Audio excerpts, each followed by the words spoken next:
I just like to stand to the side of the podium. That's good. I don't need to wander around. Good morning.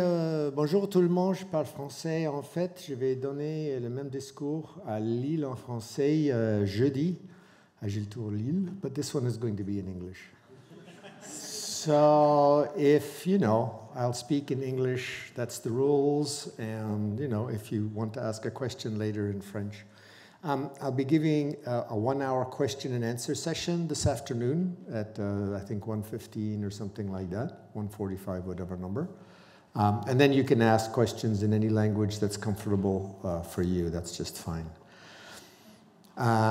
It's very fun for me to be in a place because I work with Agile. I don't work with Lean. So my big question is, what do the Lean people think of what the Agile people think? And I'll show you a little bit about that and what's coming up. I enjoyed the talks yesterday, the idea that what Lean can offer to Agile in particular is the idea of this long-term view. So that was really good. I think that's a good addition. Most Agile people are too short-focused. So I'm very happy to have the long-term view. I'd like to make one small correction, and I was going to put the Agile Manifesto in my slides, so I would remember to do this because maybe some of you have not seen the Agile Manifesto. But the Agile Manifesto was written as a set of values. There's 4 values. So in 2001, when we met, we said, we think we operate from a different place than other people.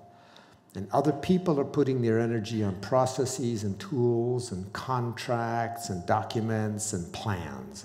That's not where the action is. Those things are no doubt useful, but the magic is in the way that the people interact with each other, the collaboration with the customer. And that we wrote working software because you can't find all the bugs in the documentation because it doesn't execute. The reason you want the working software is to find the mistakes. And I'll develop that some more in this talk with the word deliver. But so when you guys summarize Agile, I notice the very first value we wrote is individuals and interactions. And that's the one you guys all leave off when you summarize Agile, right? I saw yesterday, and it's small batches and, feedback. It's all correct. That's all correct. Absolutely. Small batches, quick feedback. But what you miss that's different between Lean and Agile, different between Agile and everything else, Agile and Kanban and Agile and everything, is the very first value of the manifesto. The magic comes from the moving of ideas between minds, the interactions between the people. Now, I also noticed in the talks yesterday that the people reflecting said, and more yesterday than I normally see, distributed teams are really difficult. And the reason they're difficult is because you can't look in each other's eyes. You can't see the facial expressions. And that inhibits the movement of ideas between minds, right? If it's individuals and interactions, you want those interactions to be as close as possible. And I saw that person after person said, man, that co-location is so important. You have to work on the quality of the community, the quality of interactions, trust, fear, all that stuff. And that is, in fact, not something that Lean adds to Agile. That is the #1 thing of Agile, right there. The magic is that. So when you go and you look, everybody leaves that out. It's the first value of the manifesto. Of all of the things about the manifesto, that's the one I'm the most proud of, that we got that #1. And it's the first thing that people skip over when they summarize what is Agile. So I just want that little correction. Now, I've got half an hour, which is pretty short. I want to tell you that the long version of this talk is on our website. So if you go to heartofagile.com and you hit presentations, you look for the one I gave in Denmark. So the one I gave in Denmark the videography was brilliant. And it was one of the best versions of the talk that I've given. So you can go there and you can get the slightly longer version of what I'm going to show you today. What I wanted to do today was to pick out a few pieces that I thought would fit, in the Lean Agile combination. But the punchline, most of what I care about to say is on this slide, so I don't have to move from this slide. What happened was in 2001, we looked for kind of a unification scheme for all the agile methodologies that were in use in the 90s. And we wrote the 4 values and the 12 principles and came up with a name. After that, for the next 15 years, there's this proliferation, mad proliferation of all kinds of new techniques, methods, names, methodologies, etc. And I started to get tired about how complicated they were all looking. And so I was challenged by a colleague to do a grand simplification, what I was calling at that time, talking about the essence of Agile. And I came up with this word, the Heart of Agile. Well, I'll explain to you how that all comes to be. But finally, it turns out that you only need these 4 words. So these words are not a framework. They're not a meta framework. They're not a methodology. I want to be very clear. They're just a reminder.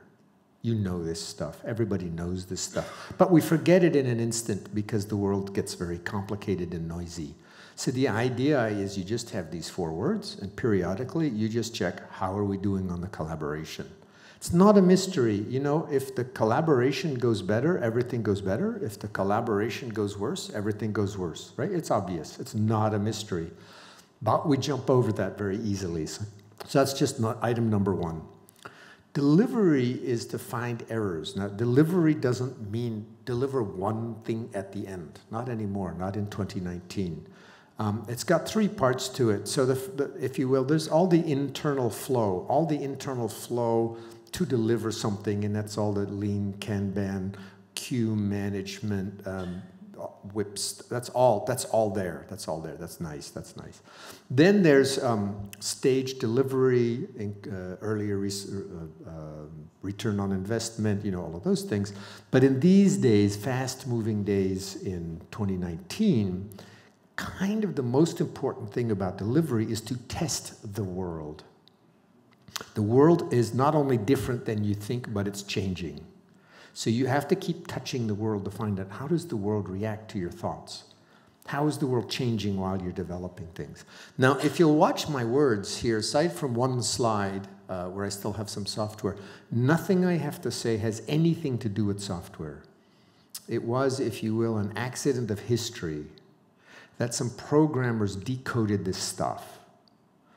And it keeps getting associated with software because most of us are still software people, right? And me included. So I'm trying to learn how to speak this in absolutely general terms because these things apply to every initiative imaginable. From trying to get people in a village in Africa to boil water to get rid of the last remaining parasites, and I read an article about that, trying to get people to recycle, if you're doing an organizational transformation, if you're designing a product, whatever it is, your initiative is, and this is the way I talk about it these days, you have an idea that you want a certain effect in the world. There's an effect that you're after, yeah? And you have this idea that if you stick your big fat finger into the world like that, whether it's a product or a marketing or a press release or whatever it could be, if you stick your finger into the world, it will generate some consequences, and the consequences will ripple out in all directions. Some will be things you never thought of, some will be things you never wanted. You're hoping that one of the consequences of your sticking your finger in the world is the effect that you're after, right? That's in absolutely pure general terms, that's what we're doing in all of our initiatives. And you can also see what are the odds that you could correctly guess how to stick your finger in the world to get the effect you want. The odds are roughly 0, right? I mean, there's so many things that can go wrong. That's why you have to keep touching the world, touch. So a synonym for deliver that works, I would almost wish I had 2 words, would be probe. You're probing the world. You're touching it all the time. And then the reason I have reflect and improve separated is because in my writing, I talk about reflective improvement. It's my language since the mid-90s. And in Scrum, they talk about inspect and adapt. Now, that's too many syllables and it's too many concepts, and people do a really terrible job at it. So I separated the 2 just to mean like stop and reflect. I mean, literally stop and reflect. And I do that, and then the two tend to blend together, a little bit after that. So you collaborate to deliver, and you reflect to improve, right? And then you reflect on the collaboration, and you improve the collaboration, and you reflect on the delivery, and you improve the delivery, and you reflect on the reflecting, especially if you're French. We had a meetup last night, and I'm sorry I missed some dinner, but we had a meetup last night, and my friend and colleague, Jerry Derbier, he reads Wittgenstein, and he's very French and loves all that stuff. So I did a talk, and then he said, please reflect on what it was you found, valuable out of the last talk that Alistair did. And then he said, the second question was, why is it that you find that valuable, what you just said? That's going like, Jerry, okay, that's fine. So of course, we reflect on the reflecting, and you improve the improving, and and all of those kinds of things like that. So that's it. I mean, that's really the thing. The thing that's interesting about the Heart of Agile is it gives you no instructions. I assume you know how to collaborate. I mean, everybody knows. Typically, you don't want to, but you know how. That's not a mystery there, right? And delivery is technical. That's fine, but you have technical people, whatever your initiative is, and you do the technical thing, and you do these probes into the world, and you do the lean Kanban queue management stuff internally, and and all that stuff, right? So that's what it's about. It's just to simplify your life, and I'll tell you a little bit. I'll expand it and show you where it goes. But what's super interesting and not at all obvious, it wasn't obvious to me when I came up with this 4 years ago. If you just have these 4 words, it changes the way you look at the world. I've been just staring at the word collaborate for 4 years. I can't teach Agile the same anymore. My classes are different, the tone of the class, everything, because I start off with collaborate, and if you do collaboration at the beginning of a 2-day class, it changes the class. What's super interesting is that you get to some strange topics. If you don't have a method or framework that you have to follow, you just have the one word, you stare at the word, and things pop into your head that are not at all obvious. And I'll tell you one, executive bonuses. Most or many executive bonuses are in conflict with another executive, right? This one's in charge of quality, this one's in charge of quantity, something like that. So they can't collaborate. They can't. It's against their best interest. So that puts an upper limit on the amount of collaboration you could get in the company. So when I go into a company now, the first thing I talk about is executive bonuses. I talk about the annual evaluations and appraisals because if collaboration is not one of the top 2 things that people are evaluated on, they're not going to do it, right? It's not in their best interest. It doesn't help them, right? So you really have to have, typically number 1 is, okay, you were hired for this skill or purpose. Did you do that? And is the team a stronger team for the fact that you're present? Those are the 2 things you care about, right? So you see it's very strange if you don't have a framework, you don't get tangled up in techniques, and you say that doesn't apply here. You get very interesting topics that show up that are very relevant. So now when I see people talking about scale, and we've got SAFe and Scrum at Scale and stuff like that. So when Jeff Sutherland came out with Scrum at Scale, I grabbed the document and I read it, and it doesn't talk about executive bonuses. As far as I'm concerned, if you don't talk about executive bonuses, you don't have scale. All the scale action has to do with turf wars and egos and promotions and influence and bonuses. If you don't talk about bonuses, you're not at scale, as far as I'm concerned, right? So that's some of the interesting things. So it's just the 4 words, but when you live inside the 4 words, interesting things happen. And what I'm going to do with my, sort of very short time I've got here is to give you some openings on that. Now, I'm going to back up at the very beginning. I'm going to go to the very beginning these days and just say, so what's Agile, and why do we care, and what's Heart of Agile, and what problem does it solve, right? So we're going to step through that very quickly. I used to say read the manifesto, but recently when I started looking at this in a more general sense, when we chose the word Agile, we knew what it meant. Ability to move and change direction quickly and with ease. That's cool. That's all I need. That's what we're after, right? And so that's what I'm going to reference as Agile. Why do we care? It's this VUCA thing that everybody talks about these days. Volatile, uncertain, complex, ambiguous. The world is VUCA. It's changing rapidly. Therefore, You need the ability to move and change direction quickly and with ease, right? So every organization has to become more agile. And I don't say agile because it's an adjective, right? There's this infinite progression of how well you can move, change direction quickly and with ease. So thanks to the VUCA world, everybody has to have this. Now, I have to do one thing, and I almost, except I don't, I almost apologize to Jeff Sutherland because I'm going to take him down right here. He wrote this book, horrible book, called Twice the Work in Half the Time. And yes, he's an Agile Manifesto author, and yes, he can write whatever he wants, and yes, he has lots of experience, but it's exactly not what we want. I do not want any executive thinking they're going to get ever twice the work. That is not what Agile is about, and it's not what we're after. What we've learned are a lot of really interesting techniques for getting more value earlier from less work. Nobody works faster if you do the Agile thing.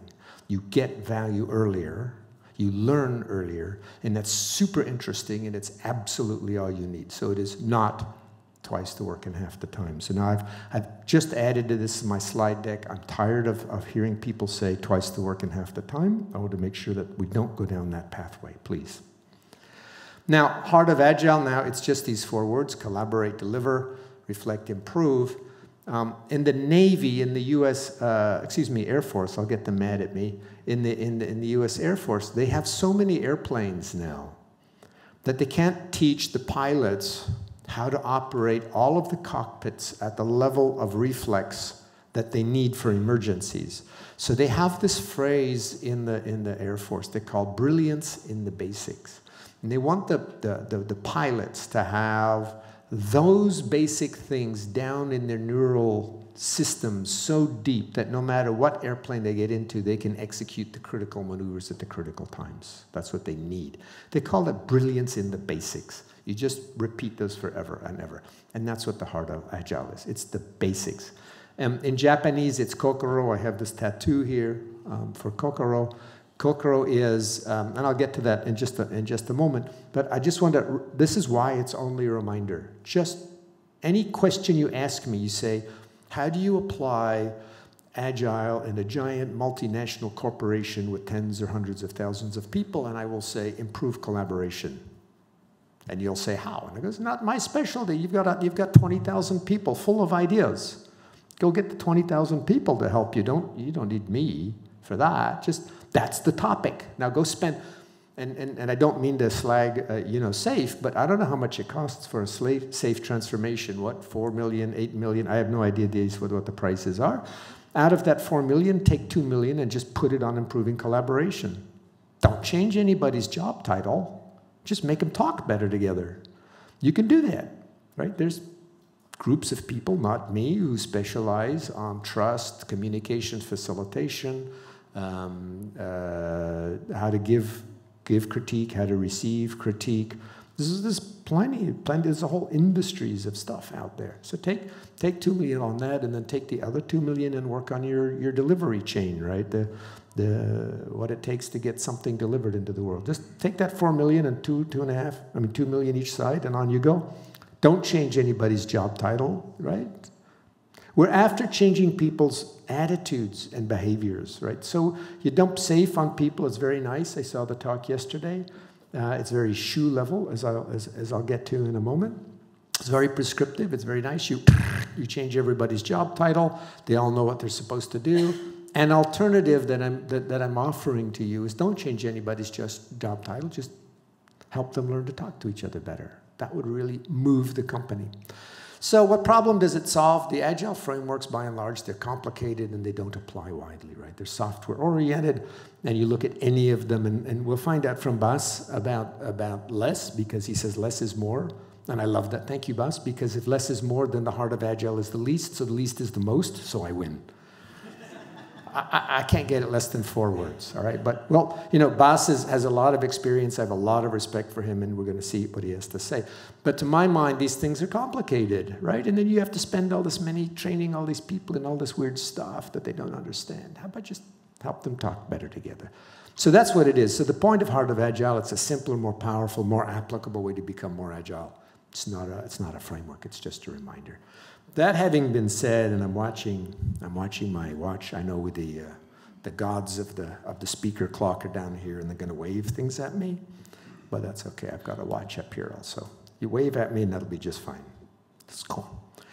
Here's the deal. I'm a certified Scrum trainer with the Scrum Alliance, still am. Well, last time I got reaccredited, they sent me a spreadsheet with 104 learning objectives, and I had to say on the spreadsheet in which slide or which exercise I delivered each of those 104 learning objectives. This is for a 2-day class. That's like 1 every 5 minutes or something. I have no idea how you do that. But I looked at that, and people, and you have to be careful because we don't call people stupid, right? It's not stupid. Why is it there? That's an interesting question. Why do they have 104 learning objectives? And I'll show you that right now. Here's the skills. Do we have any Japanese people in the audience? I'm going to say a lot of Japanese stuff, and I'm wondering how much trouble I'm about to get into. This is basic skills development over time. When you're given an assignment that you don't know how to do, and I'm including, 5-year-olds learning to tie their shoelaces. I'm including learning to make your first croissant, right? Or learning your first agile project, it doesn't matter. Someone gives you this assignment, and you say, how do I do that? Right? You say, how do I do that? Then the person says, well, you do it like this, and they give you a technique. And that's called SHU. SHU, you follow the technique. You learn one technique. Cool. Many people fall in love with that technique, and they never want to learn another one. Okay, we call that being trapped in the shoe box. Ha, ha, ha. Okay, it's fine. See, I get to show off my shoes. Now, there's lots of shoe jokes you can make. We've made a lot of them, the one I do. But people learn a technique, and they make a little nest in their shoe box, and they never want to leave, right? And then you have to kick them out. No, there's other no, I don't want to. I like this. I do Scrum because I do Scrum because I like Scrum. I know Scrum, etc. Whatever. No, you have to kick people out of the shoebox and to the next stage of learning, which is to collect different techniques. Okay, now you know how to tie your shoelaces this way. You know how to make croissant. Now you make whole wheat bread. You make flat bread, sourdough bread, this bread, that bread, all these other breads, right? All these other techniques that you learn. That's Ha. Ha means break. Shu means follow. Ha means break. Shu is learn one technique. Ha is collect techniques. Now the final stage, they call Ri. Ri means leave. This is from Aikido, these things. And Ri is like when you've mastered all the tools and the weapons and stuff in the dojo, and you go out into the world and you do everything by reflex. This is the 3rd stage of skills mastery. And it's the top level. I'm going to add a 4th one, but it's not more skill. This Ri is the top of skills performance. When you do everything by reflex and you do something different every time. Now, the reason I have to show this slide, and I do this in every talk and at every class, Ri is in opposition with Shu. There's a fundamental contradiction. The Shu people want one technique they can use over and over under all circumstances. Ri people do something different every time and often don't even know what they did. They invented something, but they didn't even notice it. The two can't talk. That's a skills mastery thing. So you have to watch out for that. The Shu people are saying, tell me what to do, tell me exactly what to do, what are you doing 3 weeks or 5 months from now? And the Ri people say, terrible stuff like, well, it depends, and I don't know. Yes, I know. Trust me, it'll be good, stuff like that. It's very annoying. And you can't learn from a Ri person because they won't teach you anything, right? So we need Shu because we get beginners. We need Ri because the world is complicated. And so that's why there are 104 learning objectives, because there are 300 Scrum trainers in the world. They have literally crossed the 1 million mark in the number of people they've trained. They're trying to get as much Shu level into Scrum as they can. Scrum is fundamentally Ri. They're trying to get as much Shu as they can because they need 300 trainers and 1 million trainees, and the trainees are all asking for Shu level stuff. Now, the other reason I'm telling you this is because, so in 2015, I'm faced with this problem. I don't want to make more Shu level techniques, but I want to find an easy way for people to enter the Agile world. And so I found this Japanese word, kokoro. And kokoro means heart or essence. So I was talking about the essence of Agile, and now I talk about the heart of Agile. For those of you who should be have seen the Karate Kid movie, the old one. How many people have seen the Karate Kid movie? So I just see some people haven't. One day I'm going to have an audience and nobody will have seen the old Karate Kid movie, and then I lose my reference, because Miyagi is the perfect Kokoro teacher. Kokoro is a teaching stance, all right?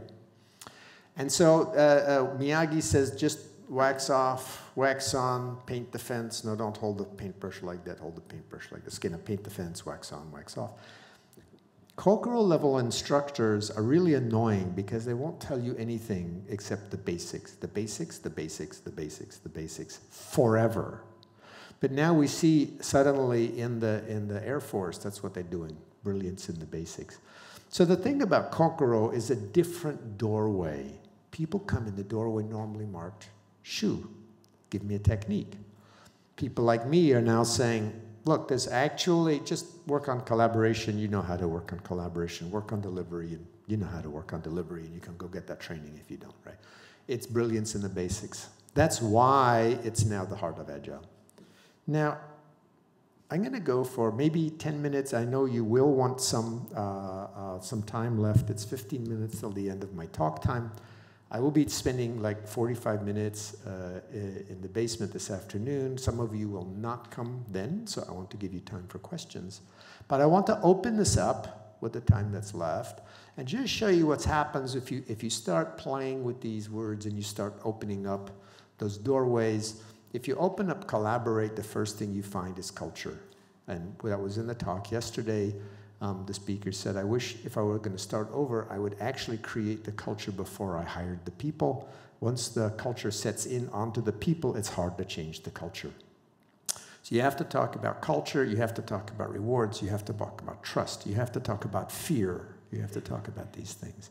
There in deliver, you see the internal flow, deliver for learning and deliver for income as two different topics. In reflecting, we've got data-based reflection, you know, all the data analytics that you get, and we've got all the emotional information we have. And we're borrowing these days in the improved thing, we're borrowing from a thing called solution-focused psychotherapy, which came up in the late 1970s, early 1980s. And so we're bringing these new topics in because these words are so general, you can go and scavenge and find all kinds of new ideas and bring them in. This keeps going, it goes on forever. It turns out you can pretty much fit anything in the world into these 4 words. So I don't bother to try to make a mind map of this anymore because the whole universe is in there. But what I want to do, this is super, super, super important for you guys, so I'm highlighting this for you guys in particular. What does lean manufacturing have to do with software design? People used to say the whole point of manufacturing is you're doing the same thing over and over. The whole point of design is you're doing something different every time. Turns out there's a mapping, and most people in the Kanban world don't know what that is, right? So I'm going to tell you what the mapping is. And it's all around the idea of decisions. We're delivering decisions. Everything we deliver into the world, whether it's a survey, a press release, marketing campaign, strategic announcement, or product, or service, is the embodiment of decisions. The organization is a giant brain. Everybody's making decisions, and there are dependencies between people. What gets delivered into the world is maybe 10,000 or 100,000 decisions that have been made by this brain that we call the organization. The data shows, that I've seen, shows that people make mistakes 1 in every 5 decisions. If we're generous, 1 in 10. Nobody gets 20 decisions without a mistake. Just think about that, right? So if you have 100,000 decisions that go out into some sort of a release into the world, you've got 10,000 errors. And the task in front of you is to find those 10,000 errors. And the problem is in the olden days, the waterfall days, we delivered all 100,000 at one time, and then we were suddenly faced with finding 10,000 errors in this thing, whatever we delivered. We want to avoid that situation. So the shift is to think about decisions, and what we've got here is where, and I won't go through the long explanation about car manufacturing and all of that stuff, but the thing that's being passed between people are decisions. And not every decision, it's not like user stories or requirements or code or test. No, they're decisions. Like, in which conference are we going to do our debut? Who is our strategic partner? What technology are we going to use? Who are we hiring? All of these are decisions that will affect your final outcome, and you have mistakes scattered through all of them. Now, in this part where I'm talking about the internal portion of the delivery chain, this is the lean Kanban stuff. You have people waiting on people for decisions. You could easily create a network diagram showing the dependencies between people. This person's waiting on that person for this decision, you know, and all the way back, and you go up to the executives and out to the customers, and, you know, and all of that sort of stuff. If you would make what I would have to call this, a decision dependency diagram. It has all the same mathematical properties as a manufacturing flow line. I found no differences over the last 15 years of playing with this stuff.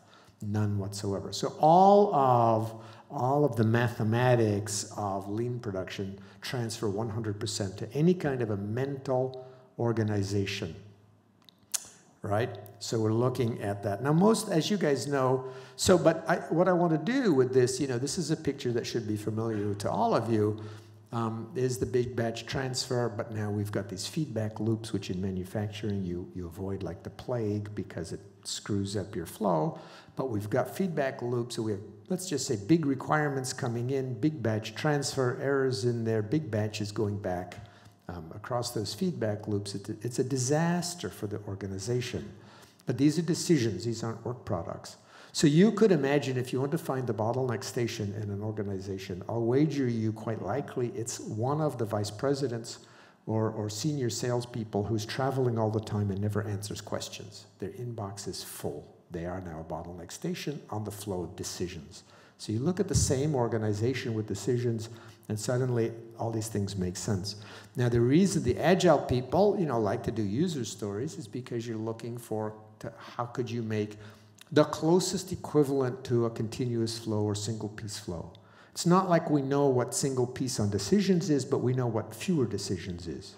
So you're shrinking the number of decisions that are in process, and you're trying to convert from that thing which you recognize as lean people to that thing, right? Here's where I get to say nobody works faster. Super important. Nobody works any faster. Decisions are not made faster. You make fewer mistakes. It's not that you make fewer mistakes.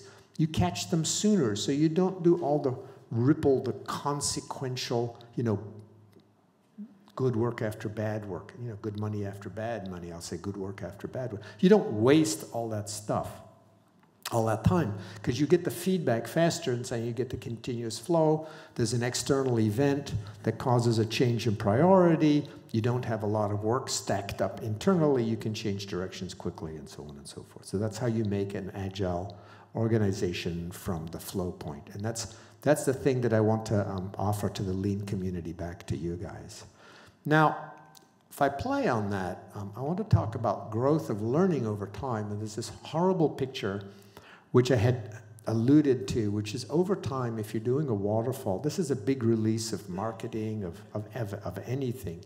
You've got those 100,000 decisions that you couldn't debug earlier. You couldn't check them out. So you have to find 10,000 errors out of 100,000 at the end. And that's why nobody knows when a project is going to be done, because how can you know when you've got all of those 10,000 errors? What we're after, if we are cunning about it, and that little L shape, that's an oops, right? That's a breakage. You did something and you found a mistake, right? You found an oops. What we're after, if we're cunning and clever, is to ask questions in such a way that we maximize the learning. It's risk reduction, if you will, right? You can see that's a risk reduction curve upside down, but it's a growth of learning. And it turns out learning is a more powerful concept than risk reduction. And so you've got, if you will, you know, not phases, but there's an early stage of emphasis of learning, finding out all the things that could go wrong, finding out things that could be better, right? And then you're in a low risk, high knowledge zone, and you can really take your time and, you know, and decide when to release and all the rest of it. There are 4 topic areas There are 4 topic areas here, which is, what's our business model? What are the technical problems? Did we hire the right people? Do those people know how to work together? Can we help them learn how to work better together?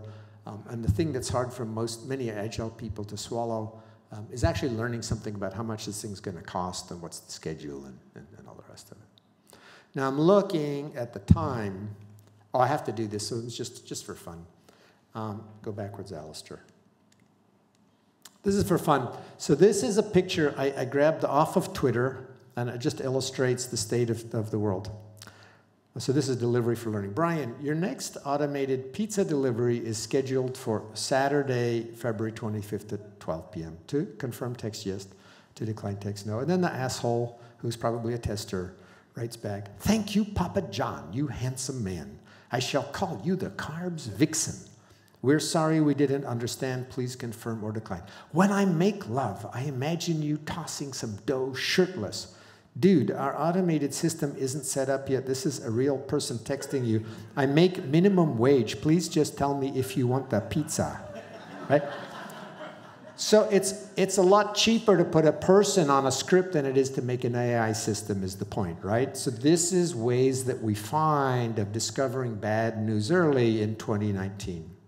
All right, so I'm at the end, and I only got through a little bit.